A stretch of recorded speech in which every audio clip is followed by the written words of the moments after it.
Navya Arun and you're watching Canada Aspirants. Today's topic is on, should I choose or should I wait to get Canada PR or should I opt for study visa? People who is waiting to step into Canada is always confused on choosing between these two. So today in this video, I'll be explaining it with a better clarification so that you get all your doubts get solved. So before moving further, if you're new to my channel, don't forget to click the subscribe and bell button so that you get notifications on the videos that may change your life. Let's get started now. So before, choosing Canada PR or the study visa, there are certain prominent instructions that you have to know, which I'll be explaining first, and then we'll go through each person's scenario, okay? In order to apply for permanent residency from outside of Canada, it's easy but it's quite complicated at the same time because there is a CRS score that determines your eligibility to become a permanent resident. So what the CRS score is? So CRS stands for Comprehensive Ranking System. So this is a point system, okay? So age, your level of education, work experience, IELTS points, all those things will help in determining how much you will score. So if your CRS score is 465 or above, then there is high chance that you will get Canada PR even if you're outside of the country. But if your CRS points is less than 465, then I tell you frankly, don't wait to get the permanent residency from outside of Canada. Then your aim should be in applying for a study visa because the processing time is much simpler for a study permit or a study permit application. So if you apply for a study visa, maybe in 3 months to 4 months maximum, you can be here and then you can start studying, then working, and finally end up in getting a permanent residency. So that will be the easiest way.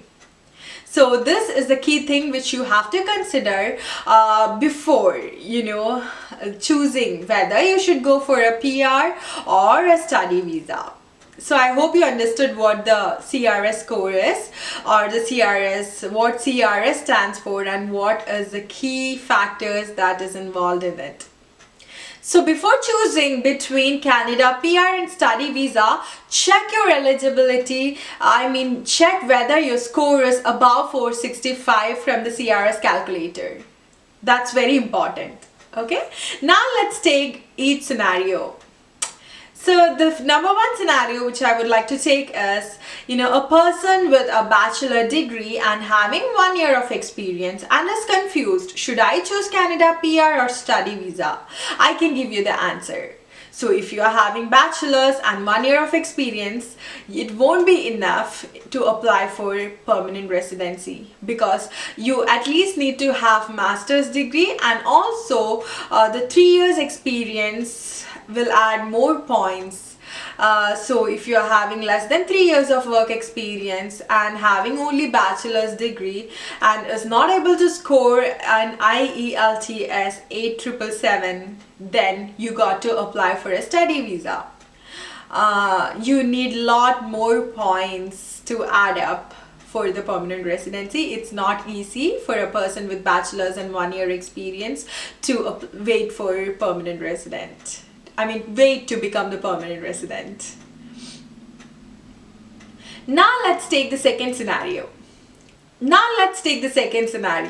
A person with master's degree and is having 3 years of work experience, and but he's not able to score well in IELTS. He's not able to have a score of 777. Then what happens? What should he choose, right? Yes. So the person with post-graduation, it's a plus point, and then with 3 years of work experience, that even adds points, but still to reach 465 or 475 CRS points, you need to have a very good score in IELTS. And if you're someone who is weak in English and is not able to score well in IELTS, I mean if you get only overall 6.5 or overall 7 and you lack in some of the modules, then you should not wait for a permanent resident. I mean, you should not wait to apply for permanent residency. Rather, the option that best suits you may be a study visa. Now coming to the third situation. So in the third scenario, let's take, okay, the person is having a postgraduate degree and he is having 3 years of work experience, and also in IELTS he could score 8,777. Then it is high possibility that he or she may end up in getting Canada PR even when living outside of the country. So for this person, I suggest that you should wait for PR rather than spending on study visa. So to get Canada PR, it's simple, but I say you should have the required level of education, which is the postgraduate degree will be the best, and then 3 years or more experience will add up points towards the CRS. And then you should have, I mean, your age, if you are in the age group of 20 to 30, then the highest possibility that you will end up in getting a permanent residency. So we have taken 3 different scenarios. If you just have bachelor's and a 1 year of work experience, or if with postgraduate degree and having 3 years of experience and is not able to score well in the IELTS, which is lacking your CRS points, and also anyone who is about 30 will have less score.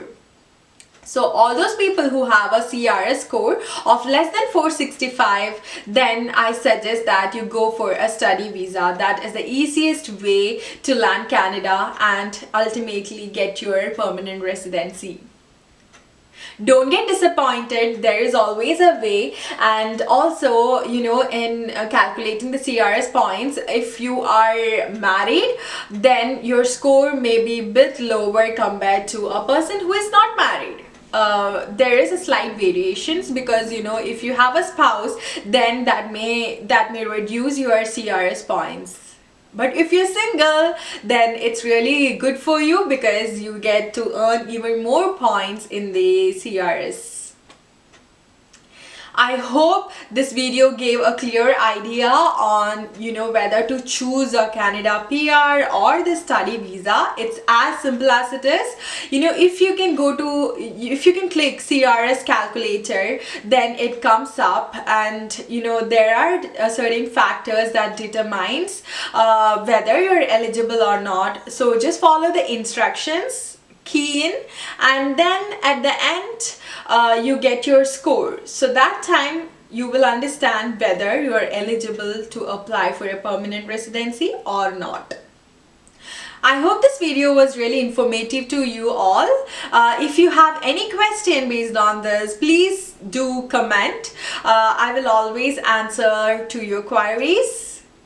So thank you so much for watching. See you next time. Bye.